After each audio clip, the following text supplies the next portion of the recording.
can you, Copilot, please help me explain what generative AI is? And it gives me an output. If that output at any point breaches any kind of regulation, breaches any kind of legislation, breaches any kind of copyright, Microsoft will back that.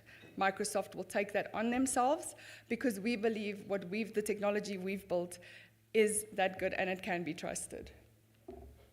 In addition to this, we've also undertaken certain key customer commitments, and that's sharing all of our learnings about developing and deploying AI solutions and deploying AI responsibly as well.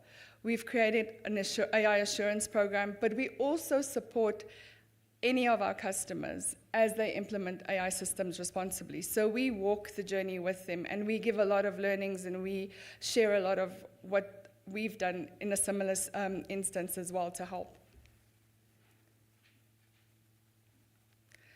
We also believe that there needs to be equal access and fair access to technology, right? There needs to be an equal footing. It can't always just be about the big guy. And that's why in February of this year, we've announced our AI access principles. What this ensures is that there is fair access to technology for absolutely everybody. It goes into a little bit of detail. There's 11 of these principles, and I will be sharing my slides afterwards, and I will be available for any of you to reach out and ask questions as well. But these are typically what our access principles look like.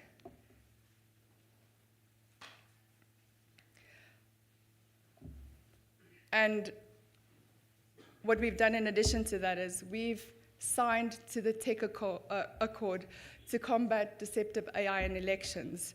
My colleague Helen, which is here today as well, and who will be with you throughout the day, actually spearheaded this within South Africa. Now, you'll know globally, this has been quite a key year in respect of elections. We have the US elections coming up, but we've had the South African elections, we've had the UK elections, we've had elections in France, we've had elections in Brazil. Globally, we've had these elections, and we've signed up as Microsoft with an array of other companies as well to actually combat against deepfakes. And this means against influencing the outcomes with regards to elections. These are just some of the signatories that have signed up to this. It's a growing list. And all of these are undertaking that they will combat within their AI and the technology they're developing deepfakes. We have a few other key things that we're working on across globally. The EU Act is one of them. There's a paper as well that's out, touching on how much this actually applies to South Africa and how it can be compared to POPIA and the regulation that we have or the regulation that we're thinking about developing. I think those are key when we think about how we should be approaching legislation and regulation with regards to AI. In addition to that, sustainability is very key. So we have our commitments when it comes to that as well. Optimizing data center energy and water efficiency. We are aiming to be green by the year 2030. Advancing low carbon materials, improving energy efficiency of cloud and AI services as well. We have a comprehensive sustainability report that's available with regards to this as well. And then I want to pause on this one specifically because the DG touched on this, and I think this is the reason why everyone is here today. The other initiatives that we currently have in flight is around skilling extensively, and specifically in South Africa. Helen and Sia will be able to share with you the initiatives we have specifically in South Africa around that, and as well as in the area of labor. Rural as well, to make inroads into that and to address some of the societal issues that we have in South Africa as well, because we believe technology and the technology we develop can help alleviate some of these issues. And then for those of you that are that way inclined, the copyright. I mean, I think in the era of AI and the laws that we have, and what AI does provide, what generative AI does provide, we have a lot of work to do in that space. And this is where we would like to lean in and share some of our learnings as well. At Microsoft, our goal is to empower every person, every organization on the planet to achieve more. And I think since 2021, we've pivoted this, and we're now trying to do this with the help of AI. So, thank you.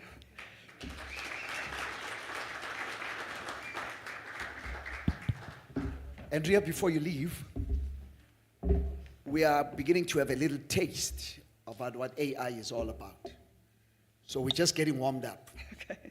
And House Helen, she kept on mentioning you. So during question and answer, we're going to be asking you a lot of questions. But thank you so much for this presentation. And I see the passion. But obviously, selfishly, we're looking for South Africa and SADC. Yeah. So we're going to come back again. You're going to be joining us very soon and be in the hot seat. So what we're going to do now, we're going to ask Trevor Jones, a certified teacher, to now break this thing down. What is AI? AI. And then you're going to give us one session for about 15 minutes. And then afterwards, we're going to get some tea break, smoke break, whatever. But we're going to bring our teas and our eatsies here so that we continue to dialogue. Is that okay? So we're going to give you an hour, Trevor, and then we'll take it from there. So ladies and gentlemen, let's put our hands together for the master trainer, Trevor. And please, for all of you here and online, we're going to need your name and your surname and your email address, because we're going to be getting, Deandra as well, a certificate of attendance for this one. At least people know that. Now at least I know what AI is all about. A bishop from civil society, Baba, our bishop from ICANN, also in the church, you know, they see that bishop attended AI. Because, no, things are changing, Baba. You know, even tithes and offering, you know, don't let me go there. You know, Dr. Keith, AI must affect every part of society. We can't say Jesus is the answer and we forget what is the question. You know, the question, what is the question? The question is, people are unemployed. What does the role of civil society, faith-based organization, you know, in addition to TVETs and universities, we can't just, as DG said, only allow just one. You know, we need these millions of our unemployed young people. Some of the BBTs, born before technologies, to find out this is where we're going, AI. Some of you single guys, if you want a woman, you know, AI, come on, I'm trying my best. Trevor, I've opened the opportunity. Go for it, my friend. Go for it. Thank you, my brother. Before I begin with the presentation, just a little bit about myself so that you know who I am. I'm Trevor Jones. I work at a company called NetCampus. I think for some reason there's a photo of me. This is who I am. This is what I look like. There are two things that bring tears to my eyes. The first one is singing the national anthem, and the second one is working at NetCampus. So that was for my KPI. But honestly, NetCampus has given me the opportunity to work with people I would never have worked with before. I come from a corporate environment. At NetCampus, I get to work with young people, particularly unemployed people, particularly the youth. Without NetCampus, I would never have experienced that. So thank you, Tebogo. If you want to know a little bit about what we do, I'm here. I'm a technologist. I'm not in marketing or sales. But if you would like to hear a little bit about what we do, my colleague Didre is here. My friend Temba is here, and of course Tebogo is here. And I'm sure they're more than welcome to engage with you. I'm the same, but please engage with me from a technology perspective. That's about all I'm good at. Okay, so I think let me start with a little story. So believe it or not, my daughter is turning 21 this year, now in August. Yes, I know it's hard to believe because I look 23, but honestly, my daughter is really turning 21. And when she was born, one of the commitments I made was to bake her a cake on each of her birthdays, if you can believe that. And true to my word, I've been doing that for the last 21 years. This year will be the 21st cake that I bake. But I remember back when she turned, I think it was turned 6 or 7. at that age where they can just start thinking for themselves and they have no filter. So they just say what comes, first thing that springs to mind is the thing that they say. I remember baking her a vanilla sprinkle cake, a 3-layer vanilla sprinkle cake. And I put it on our dining room table. We live here in Centurion, put it on the dining room table, waiting for her to come back from school. And the first thing she said when she looked at that cake was, "Man, I would love to have a chocolate cake." And I sat and I thought, man, a chocolate cake? Why didn't I bake a chocolate cake? And the reason I didn't bake a chocolate cake is because I like vanilla sprinkle cake. All right. And I realized that baking the cake was not for my daughter. It was for me. And I had that predicament when I put together this presentation. I wanted to know, what is it that people would like to know, what business people would like to know about artificial intelligence, rather than what I would like to tell them. And the only person that I can go to is my wife. So my wife is very successful, chief financial officer for quite a large company. And I went to her and I spoke to her about artificial intelligence. And she looked at me with this blank expression. Artificial intelligence? What's that? She's obviously heard the term before, but she doesn't know about things like big data. She doesn't know about things like machine learning, deep learning, she doesn't know about any of those things. And I thought perhaps it would be a good idea for me to do a presentation around some of those ideas. So it's not going to be very technical. The objective is not to be technical. The objective is to kind of give you an understanding of what those technologies are. And perhaps give you an understanding of the fact that you're already working with those technologies, whether you know it or not, and the idea that perhaps you can take away some of this and come up with new and innovative ways of using technology. So, without too much further ado, I want to just move something around. I asked the ability to move things around. And I want to show you over here that I have 121 slides. So you have me for a very, very long and very, very boring day. Okay. Let me just move it again. I would typically say that that's the case, but I'm not what you would consider traditional. So you would probably find that the way that I use PowerPoint is slightly different from the way that perhaps you're accustomed to seeing PowerPoint. So what I'm going to do quickly is show you the way that I use PowerPoint. Okay, there we go. So what I wanted to do is I wanted to frame the conversation around questions, because I like questions. I like it when people challenge me. If I had the opportunity, I would show you a little video clip of sheep running around a car. Right? All that sheep do is they run around the car. The car is moving, but the sheep are still running around the car, one following the other. And that's not who I am.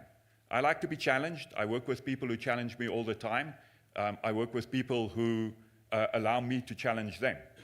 Right? So if there's something that during the discussion or during the conversation you would like to ask me, please feel free to do so. If you are shy and perhaps not accustomed to public speaking, you are more than welcome to find me hanging around here somewhere and come and talk to me.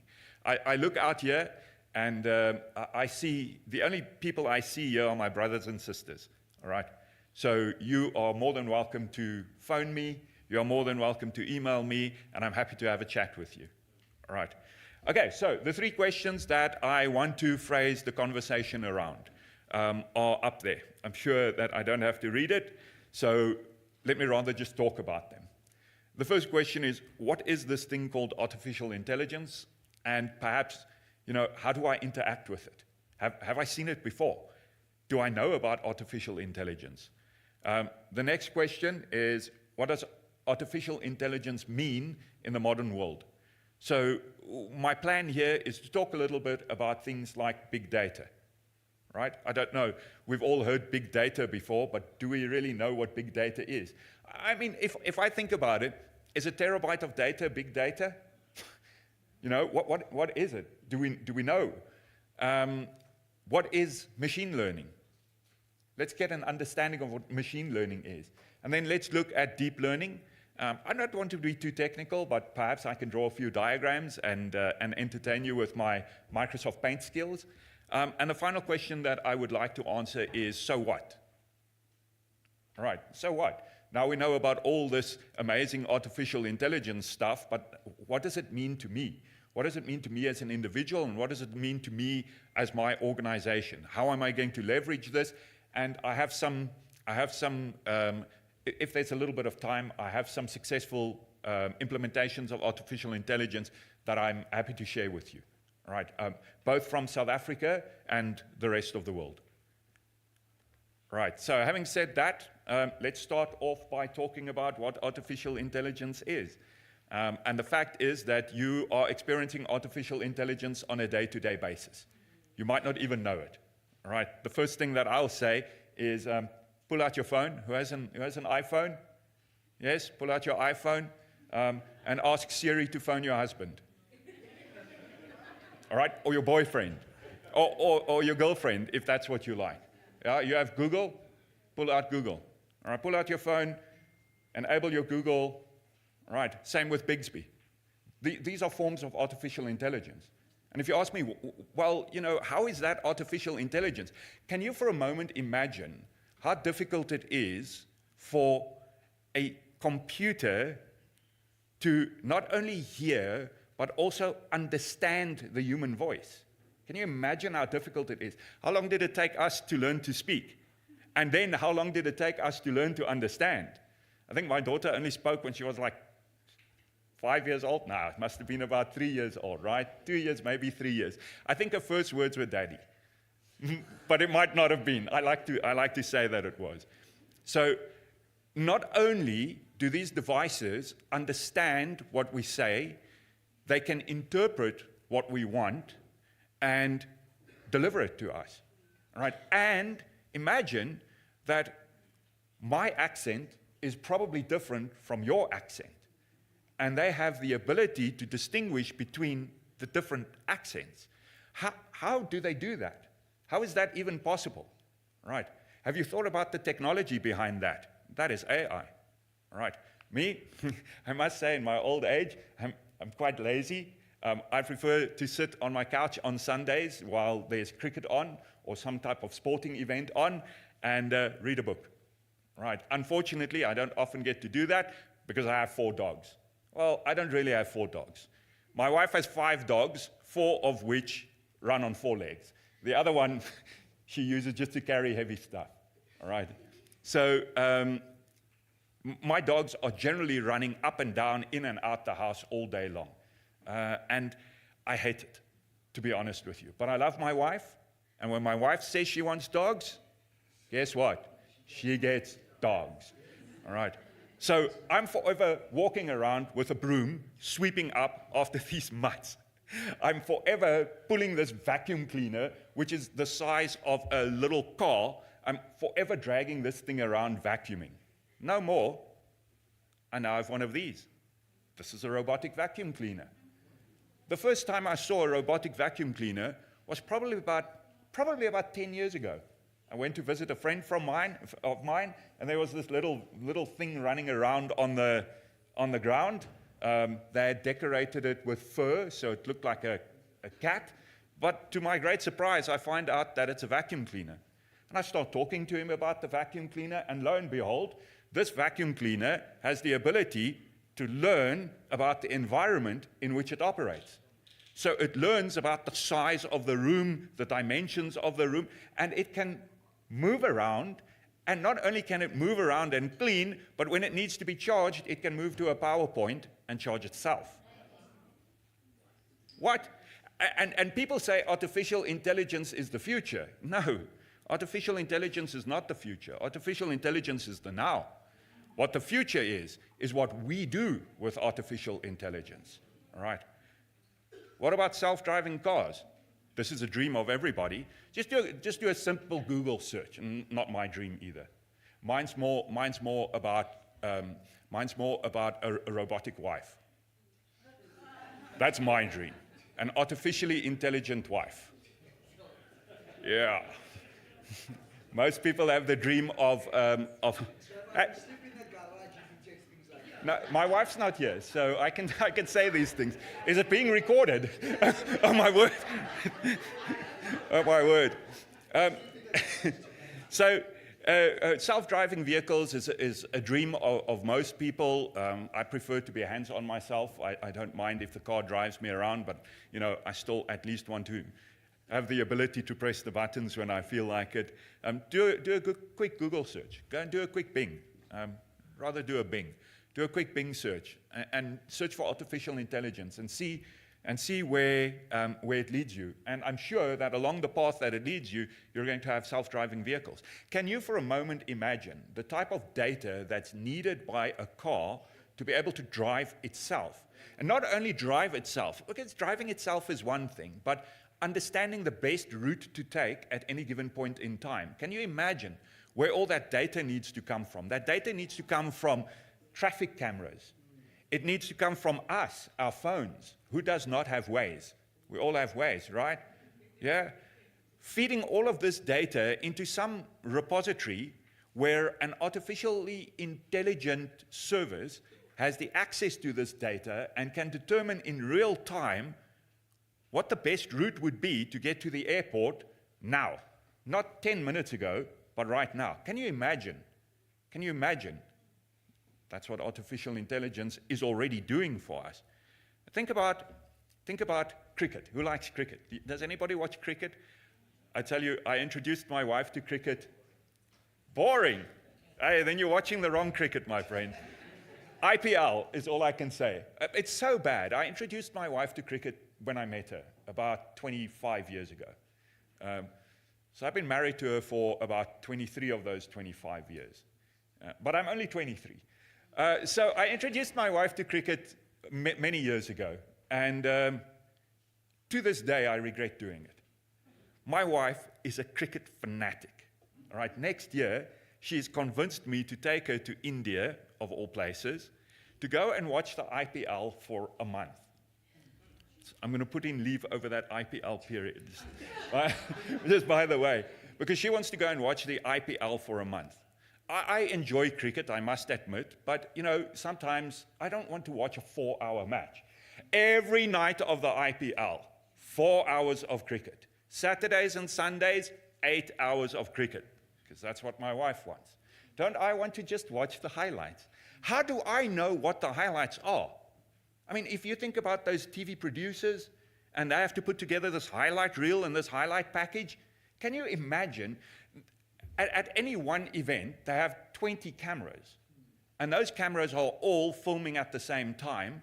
And somebody has to sit there after the event and determine what the highlights are. Somebody has to sit and work through 8 hours, 4 hours of film from 20 different cameras to be able to determine what the highlights are. And then they determine what the highlights are for them, not for anybody else.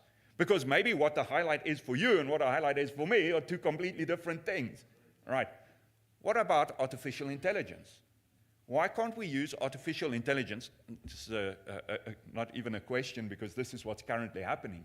AI is currently screening not only the film that's being taken, but also the crowd reaction. Also the reaction of individual players, their facial expressions, analyzing their emotions. Artificial intelligence is suggesting what the highlight reel should be. And we are consuming that without our knowledge. Without our knowledge. Right?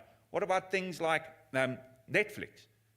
Everybody here probably has access to Netflix, or you have access to what's Amazon Prime, that small thing, or you have access to BritBox or Showmax even. Yeah, Showmax, right?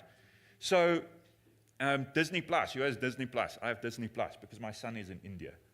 So I have his Disney Plus. So the idea is that when you turn on Netflix and you're bored, you don't really have anything much to do, it doesn't happen often, you just want to watch something entertaining. but you don't want to scroll through lists and lists of potential things to watch. Yeah, look, there's a recommendation. Where did that recommendation come from? Interestingly enough, the recommendation used to come from other people like you who watch the same things that you watch. Now, when I say other people like you, how does Netflix know who you are? They basically have your date of birth when you subscribe. That's all they have, right? We can't think of that, I guess, as big data. So they look at what other people our age watches. And I like to think that I'm not the typical 23-year-old. I'm a little bit more sophisticated, so I watch programs that are perhaps a little bit more sophisticated than a 23-year-old would watch. So that was the problem. What's the solution? AI. Okay, look at my pattern of watching Netflix. Look at when I watch Netflix, not only what I watch, but when I watch it, all right? And try and give me suggestions based on not only how old I am, but my access patterns. And I'm one Netflix watcher. How many Netflix watchers in the room? There must be quite a lot of us. So now we have the idea that we have Netflix being watched all over the world. I don't want a recommendation from what somebody in America watches. I'm not an American. I don't want to have a recommendation of what somebody in London watches. I'm not British, I'm South African. I want recommendations about what's going on in South Africa. And that's the beauty of artificial intelligence. Can you imagine having people who had to sit and sift through all that data and then come up with a recommendation, and not only once, but on a daily basis, over and over and over? And that is the challenge, or some of the challenges that we face, right?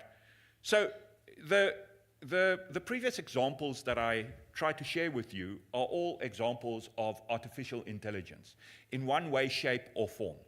Right? Whether they are using large language models, or whether they are using natural language processing, or whether they're using machine learning or deep diving, whatever that thing is irrelevant, because they're all categorized as artificial intelligence.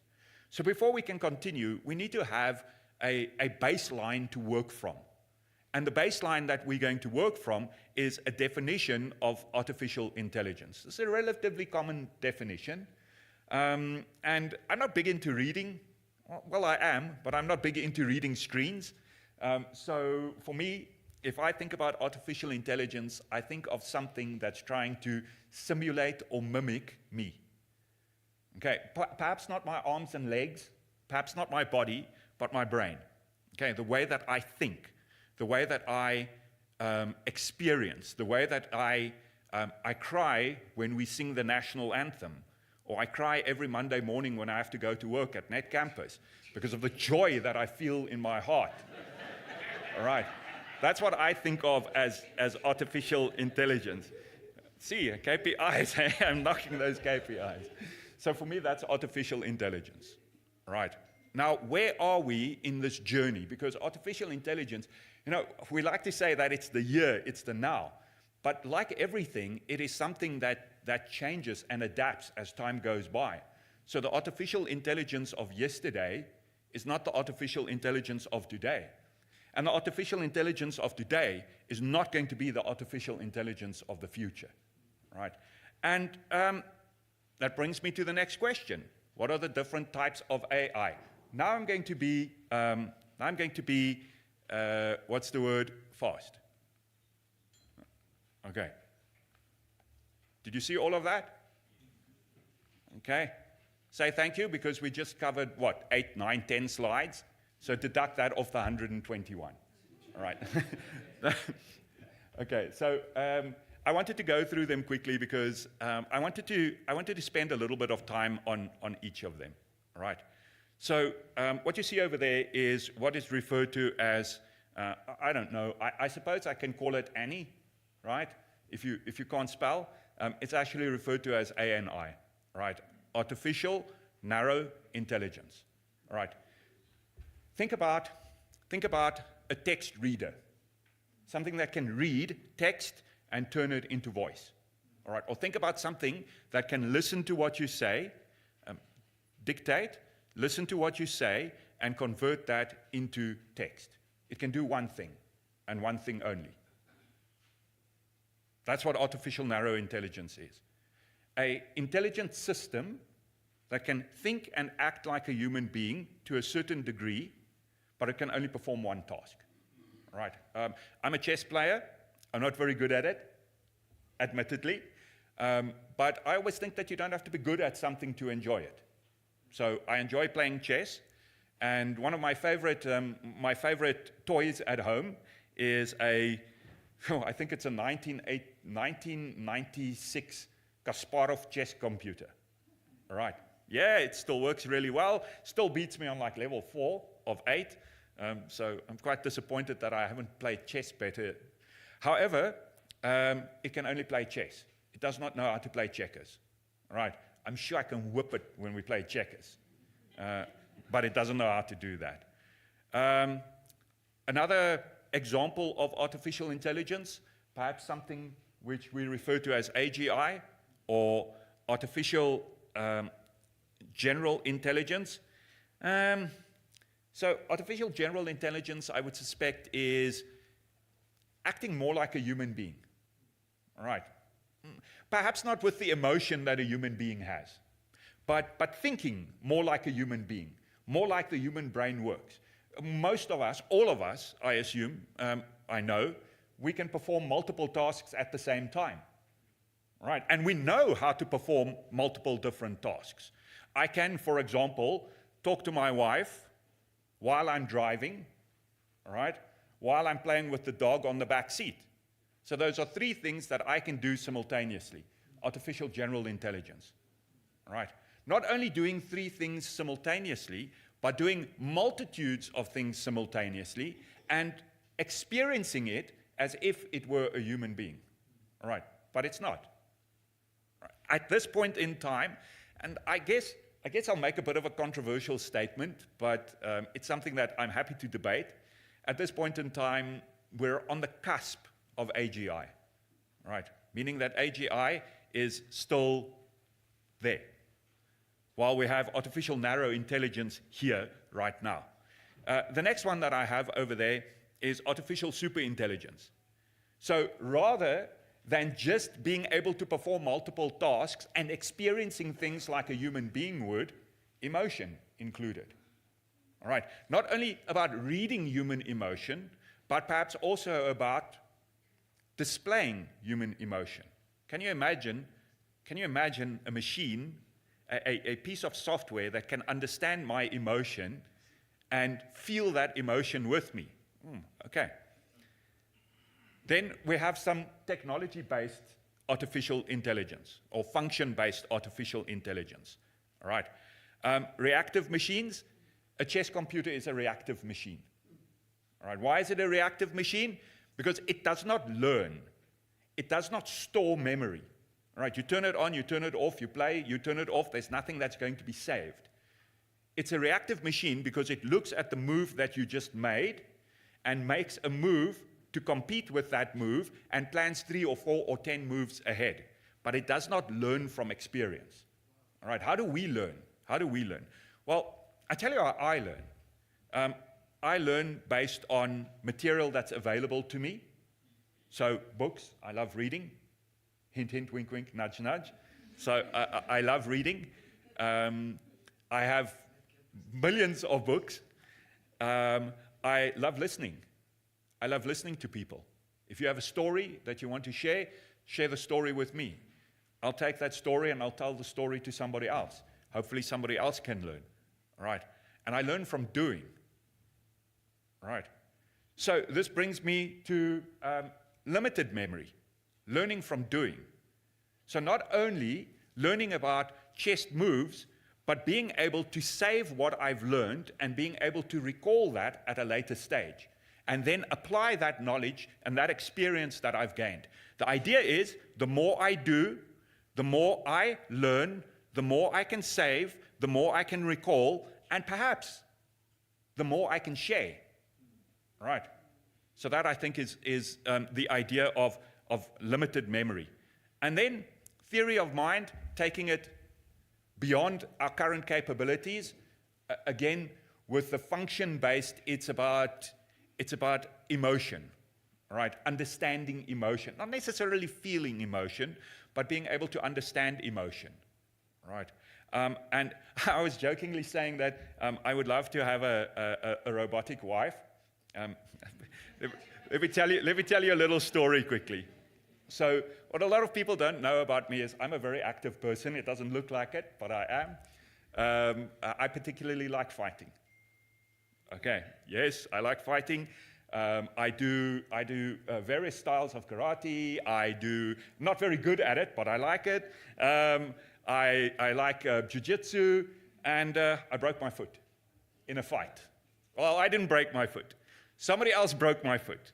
They happened to be much better than me. I broke my foot, and I was in hospital for a couple of days, quite a bad break. I had a cast on, so I'm lying there in bed, high on painkillers, and back then I was still drinking coffee. So I said to my wife, please just make me a cup of coffee. And she said, no, make your own. So I get out of bed, no crutches, bouncing down the passage on one leg so I could make myself some coffee. All right. It would have been nice if I had an artificially intelligent system who could, at that point in time, feel my emotion and respond accordingly. All right. So it's not only about feeling emotion, it's also about expressing emotion, being able to express a human emotion. I think that's what differentiates us from machines, right? We as human beings, as much as we would like to think that we are logical creatures, we really aren't, right? We are more emotional than logical, right? And machines, on the other hand, are only logical, right? So how would I then interact with an artificially intelligent system if it does not have the ability not only to see my emotion, but also understand my emotion, right? That's the frontier. That's where we're moving towards, all right? So I wanted to include a brief history of AI, but all right, that's something that I guess you can look up yourself. So all I'm going to do is I'm going to zip over to one slide, and I'm going to show you that slide. All right. Go and have a quick look-see. Most people have seen a slide similar to this before. The interesting thing here on the slide is not 2022 and beyond. All right. The interesting thing is 1950. All right. So there was this British mathematician. If I remember correctly, his name was Alan Turing. And he was a code breaker in the Second World War. Part of the work that he did and the team that he worked with were responsible for breaking the Enigma coding machine that the Germans used in their U-boats to sink the Allied ships. And he developed a computer. Think of it as being the first computer. Alan Turing, by the way, is often thought of as the father of computing. So he developed an autonomous system that could run through permutations for the code-breaking machine. All right. And that's where the first idea of an autonomous system came from. All right. Alan Turing eventually had a test. You might have heard of the Turing test before. The Turing test is the test that we perform even today to determine if something is self-aware. And the test is quite simple. Can I speak to an artificially intelligent system without realizing that it's an artificially intelligent system? All right. And the answer is not yet. All right. And that's a Turing test. So way back in the 1950s, in 1956 and 1966, this is where artificial intelligence really originated. Now, how slow have we moved?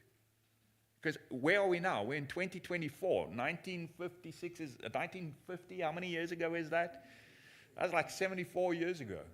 All right.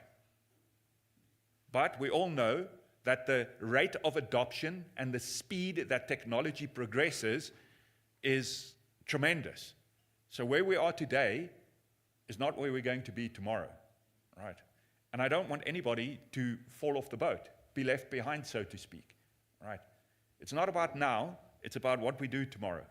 Right, and that's what I wanted to share with you. And if we do a very quick summary, I just wanted you to know a little bit about artificial intelligence and a little bit about the history of artificial intelligence. And I wanted to make it practical. I want you to understand that you are living in the AI world. You're interacting with AI all the time, every day. All right? Just your virtual assistant is artificially intelligent. Think about it. Natural language processing, large language models. Have you heard of those things before? That is what your virtual assistant is using. We talk about smart vacuums. All right? The idea of learning, machine learning, perhaps even to the extent of deep learning, knowing when to clean your house when you're not around, else you're going to step on it and trip over the thing, all right? Or worse, break it. And they're quite expensive, all right? Streaming services, getting the content that you want to watch. How do they know what content to recommend to me? Do they just collect my data, right? Do they look at other data? How much data do they look at? Can you imagine how much data there is about viewing tendencies, times, programs, right? Your dislikes, your likes, whether you paused in a program or not, whether you skipped ahead. Terrible at that, by the way. I can't watch a movie from beginning to end. I like to skip to the juicy bits, right? Whatever the juicy bit at that point in time is. Okay, that sounds wrong. But I like to skip to the juicy bits. So I maybe watch about 20 minutes of a movie, to be fair. That's why I can't go to the cinema. Right, self-driving cars. So I wanted to share those ideas with you. I just want to keep an eye on the time, if you don't mind. I see I've got another, 20 minutes? All right. Let's get to the next question. The next question is, okay, so we have this understanding of artificial intelligence. Okay, let's call it a basic understanding of artificial intelligence. The next question is, what does it look like today? When we talk about AI today, we're not talking about a Kasparov chess computer, all right? We're talking about something more tangible. So what does AI look like today? What are the components that make up AI? And to answer that question, I've learned a technique. It's a well-known technique. The technique is the 5 whys, all right? Let's say that I've evolved the technique. So I get to talk to many students, young, old, very well educated, and perhaps not as well educated. And when they ask me a question, the only answer that I can ever provide them is by asking them more questions. All right. So when I look at this and I say, what does AI look like today? Let's answer that question by asking some more questions. The first question is, what is big data? Right. Everybody's heard of big data, but nobody truly knows what big data is, and nobody truly knows why big data is important. I'll make a bold statement. I'll say that artificial intelligence will not exist without big data. That's a bold statement, all right? Artificial intelligence has the capability to learn at an accelerated rate. Me, I don't. I can take a book, and I can read a book. I can read about 200, 300 pages in an evening. Right, because I read books the way I watch movies. I skip to the juicy bits. All right. AI, to answer your questions, can't read one book. It has to have access to as many books as possible so that it can get you the answer that's most close to what you need. All right. So what is big data? All right. Second question. What is machine learning? We've heard about this, machines that learn. Okay, IT is not that complicated after all. Artificial intelligence, something that's artificially intelligent, right? Machine learning, a machine that learns. But why and how? Right, nothing technical, but we'll get an understanding of what machine learning is so that when you speak to technical people, you can kind of follow what it is they're saying, right? The next one, we like categorization, or I like categorization. I think it's natural for human beings to like categorization. We don't necessarily always categorize things the way that it should be categorized, but we like categorization. So I went ahead and I looked at the different types of machine learning. And there are more, but I wanted to highlight the key points for us, right? The next thing that I have, so if we know what machine learning is, what is this thing called deep learning? Okay, everybody's heard of deep learning before, but do you know what it is? I was very interested in I listened attentively to the video that introduced our session today. And there were quite a lot of phrases and keywords that I picked up. I did pick up big data.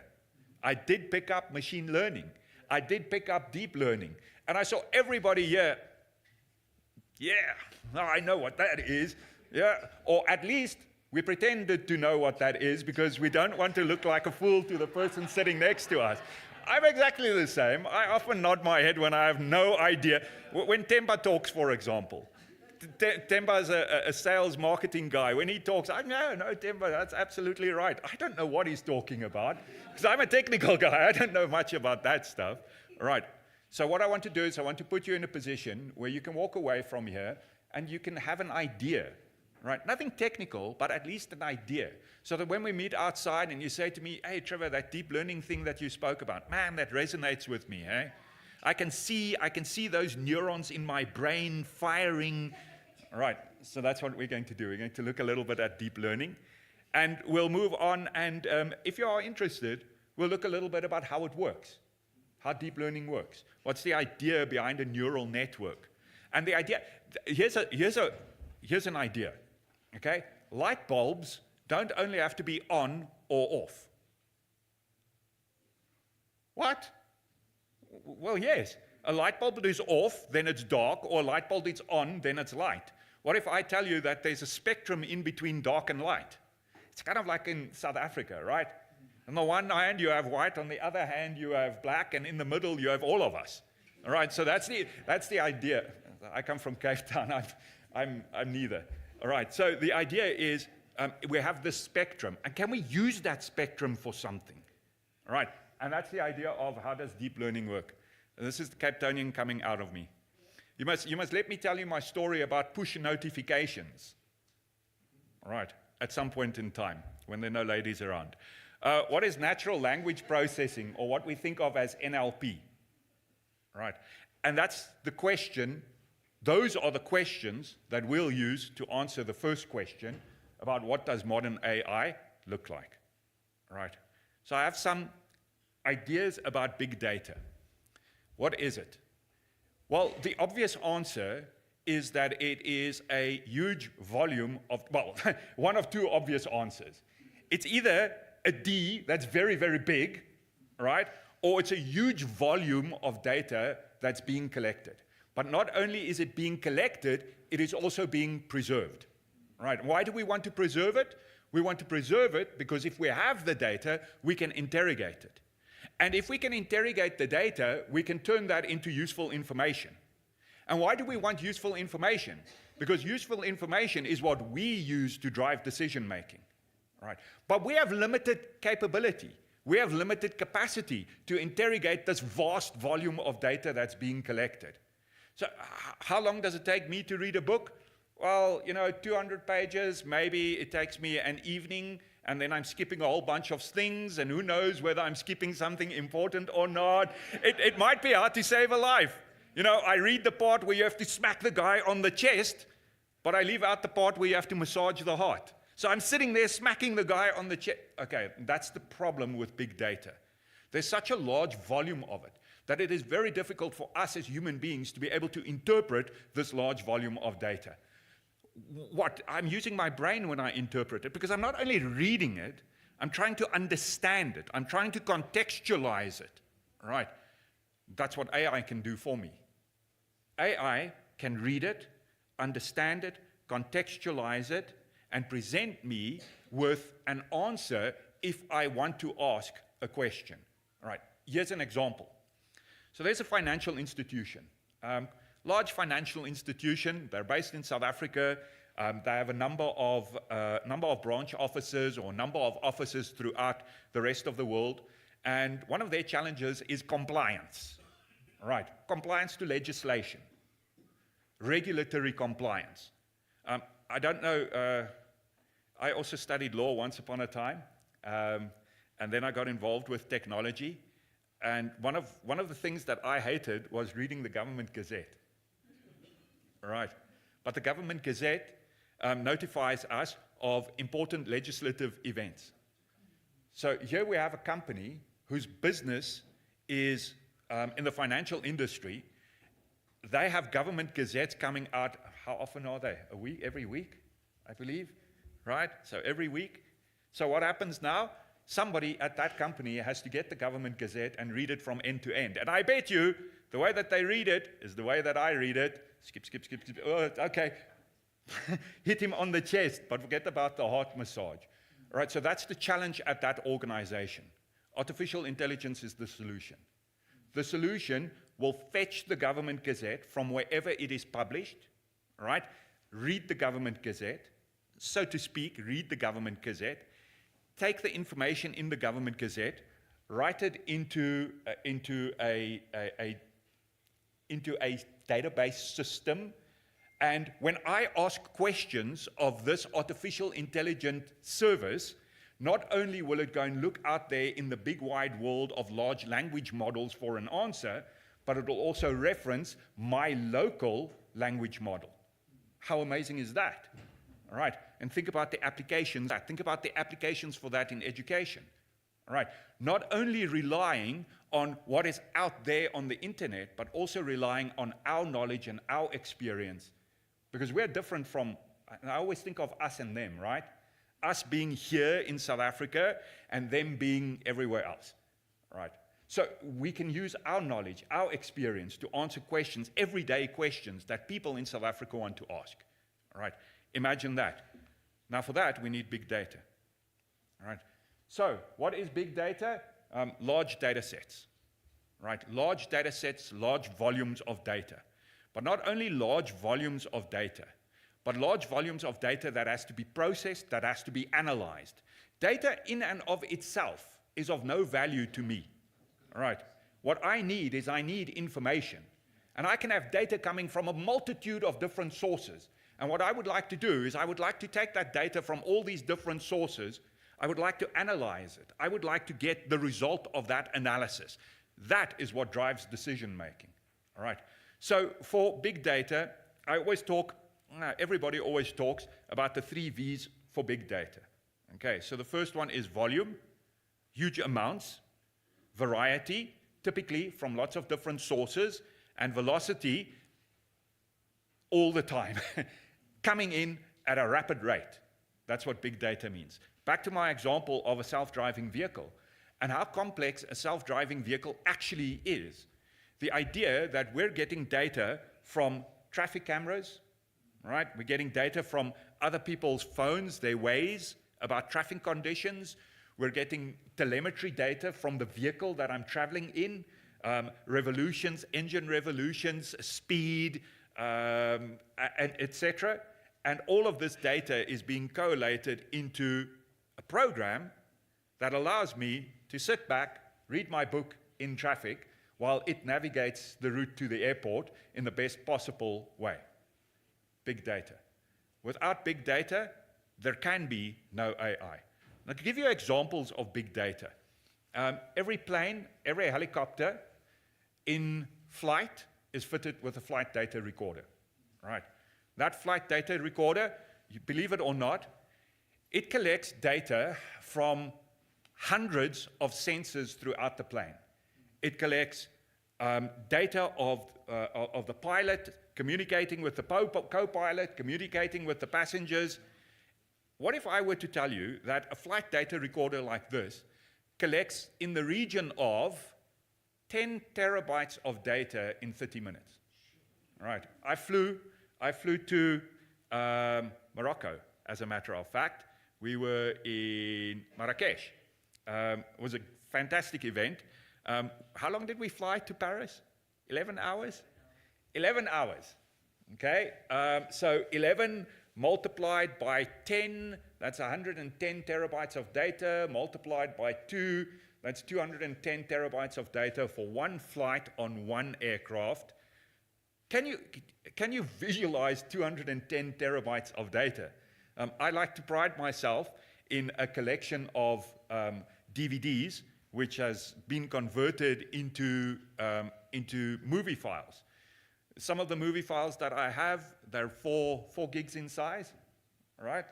I have about 200 of them, 2 multiplied. If you do the math, you'll see that 210, 220 terabytes of data is a huge amount of data from one plane, All right, that's big data. Next example of big data, take the JSE. All right, how many trades do you think occur on a daily basis on the JSE? All right, on a single day, and remember, these trades, they're just bits. They're just numbers. There are no images, there are no video, right? They're just bits, little numbers moving back and forth, typically referred to as text, right? A terabyte of data per day the JSE produces, right, per day. It runs probably how many? 368 days a year? Okay, maybe exaggerating. The Internet of Things. Can you imagine if the example that I would always use is if you're a farmer, right, and you're embracing the modern farming techniques and the modern world, then you have a harvester which does not need to be steered by a human being, right? My sister-in-law, she drives one of those harvesters. Well, she doesn't drive it. She sits in it and reads a book, right? Because the harvester drives itself. It knows where to go, when to harvest, when not to harvest. Even worse than that, the sprinkler system that they use on the farm that she's working on, it knows which sprinkler heads to open up based on the moisture content of the soil. All right. Their pesticides that they spray, the pesticides that they use, they get satellite imagery of which pesticide to spray on which square meter of the farm. All right. The tractor that goes out and sprays the pesticide uses this information to determine when to spray and what to spray. All she does, she sits in it and reads a book. Right?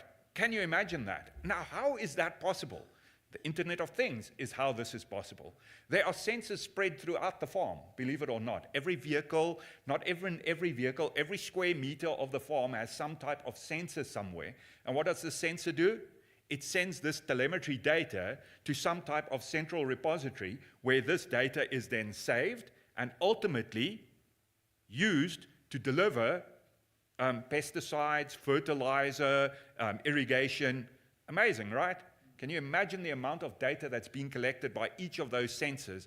And that farm probably has 100,000 of those sensors spread throughout it. Right? She decided many years ago that she was going to become a farmer. Right. Why is big data important? It's quite simple. AI relies on being taught.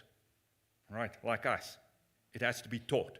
We say artificial intelligence. There's only one way to get intelligence.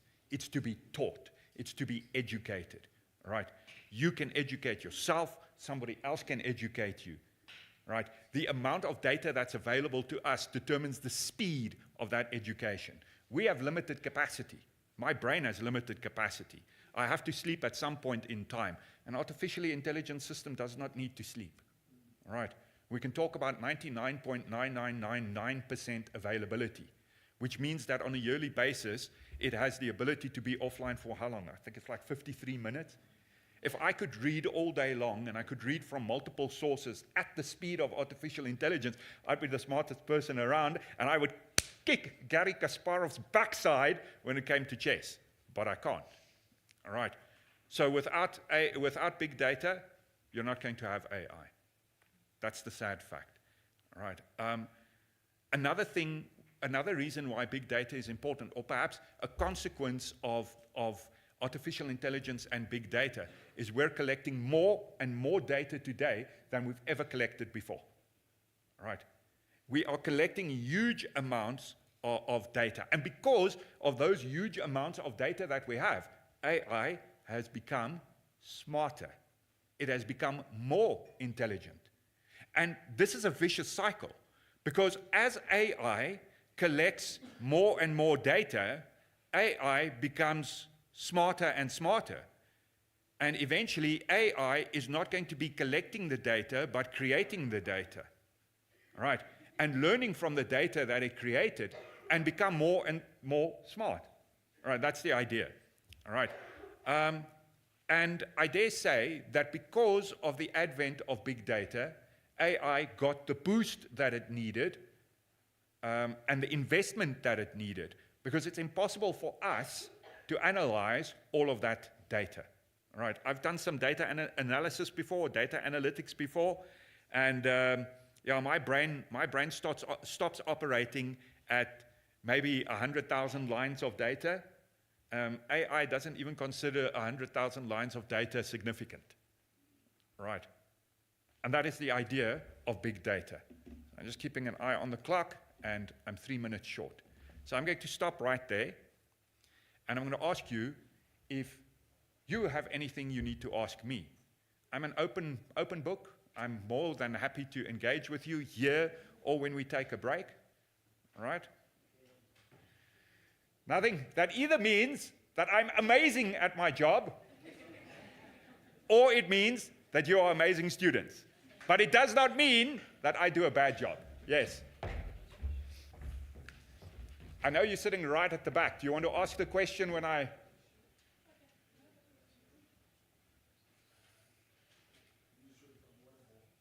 I can hear you.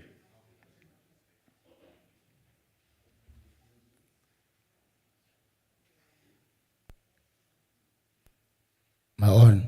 Oh, sorry.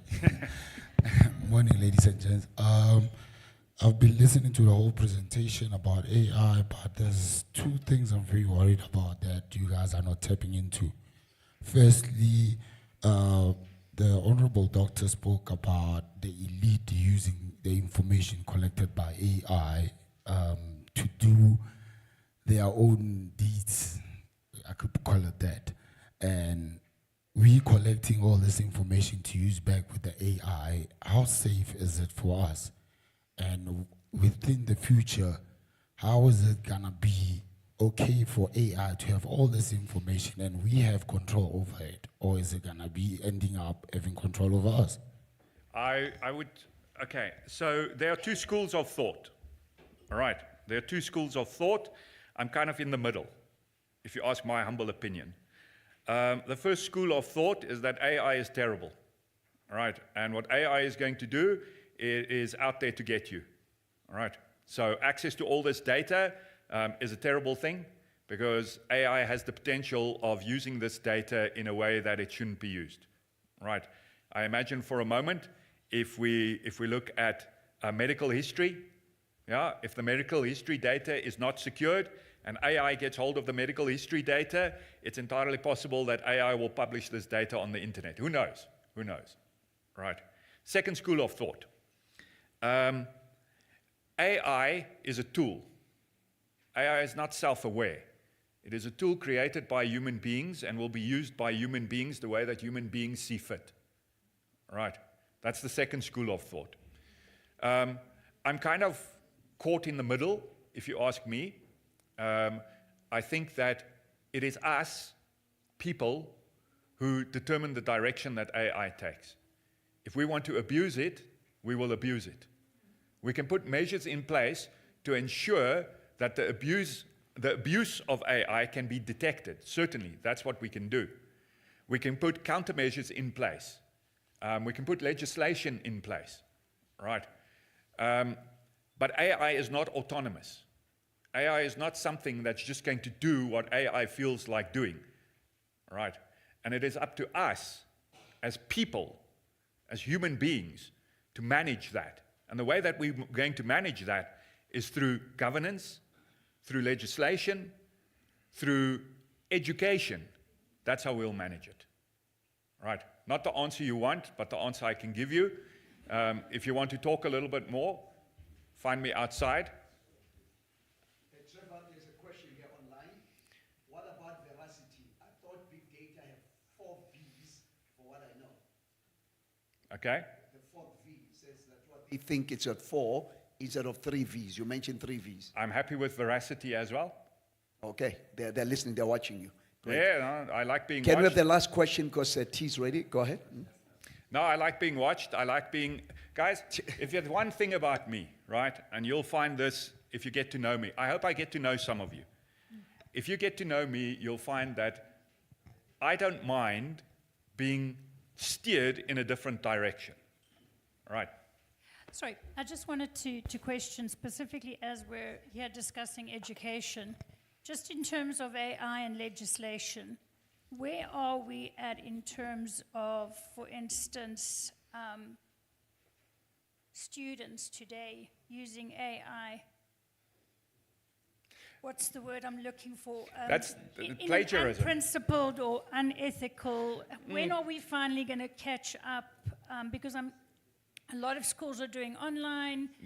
At which point is that going to become a problem in terms of education? That's a very good question, and I'm perhaps not the right person to answer that question.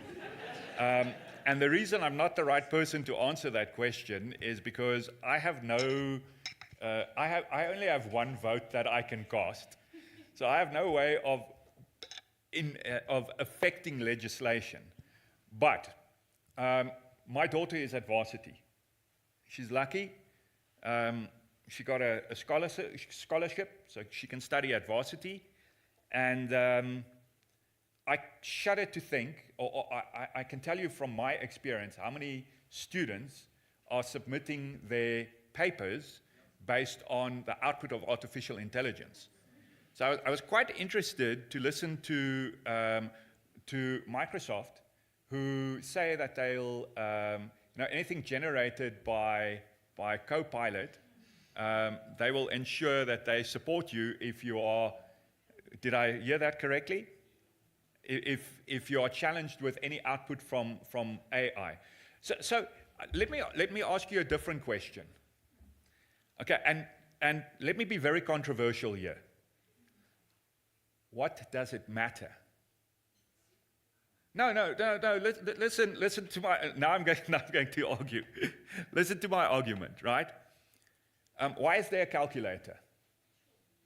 Okay, there's a calculator so that we can use it, so that we can make fewer mistakes. We want our children to be able to add up, right? So we teach them math, we teach them science, but at the end of the day, what do they actually use? They use calculators, right? Whether it's a simple calculator that can add up or a scientific calculator, they use a calculator. So my question then is, what does it matter if they use AI?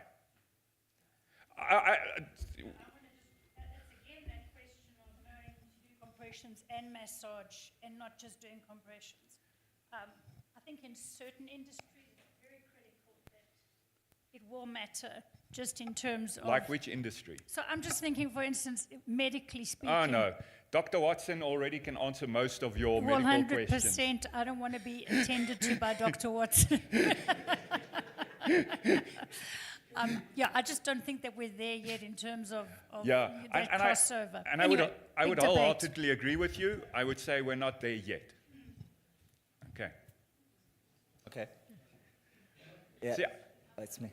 I like being controversial. My question is, what does All it right, thank you. matter? Thank you. I don't want, your presentation was very interesting. I Thank just you. want to, Dr. Molapo spoke about African intelligence, not AI. I'll give you maybe one example. In South Africa, I'm a Zulu boy. Yes? You've got, when you talk about self-driving cars, you were talking about big data and so on, and the transmission of information, etc. My Zulus in particular would drive on an oncoming traffic, the taxi drivers. Do you think, for instance, artificial superintelligence can address such gaps that we have as the world is moving towards, for instance, self-driving cars and so on? I know in terms of digital economy, particularly as Gauteng, we are there.